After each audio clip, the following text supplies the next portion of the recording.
Ta mga idol no. Ako mga idol, nagtanom ko aron ko makaharvest og bunga. Pero karon kaning ako ang akong ipakita ninyo. Dahon man ang nidaghan, akong balatong oh. Tanawan ninyo mga idol oh, ug unsa kabaga ang dahon. Oh. Ambot og nasubraan ba niya sa abono. Naikan kabaga. Ang bunga niya mga idol talagsa pa. Talagsa pa akong nakita. Oh, ang bulak oh.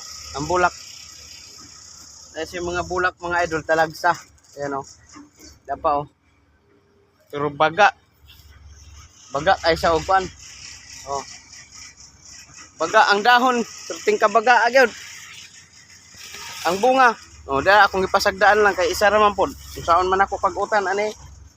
Hinaot nga mohatag sa daghang bunga. Oh, bunga. Pero na naman say gasunod-sunod oh, gasunod-sunod na ang bulak. Oh. Pero siguro kay bago pa man mga siguro mga abtanig mga semana gikan karon. Daghan na ni kayo.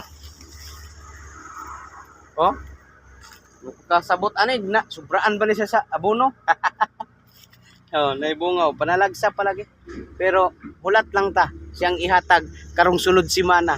Muhatag ni daghang bunga kay na naman sa daghang bulak oh. Gadala na magdaghang bulak. Mo pay pagsugod ba. Unang hulat lang ta. Hulat lang ta mga idol sa ihatag niyang bunga. Pero abtan anig mga pila ka adlaw. Kasabot ra na siya sa atong gihaguan nga naghago ta. Unang magpaabot, be patient para makakaunta sa atong hinaguan. So, maora na mga idol no.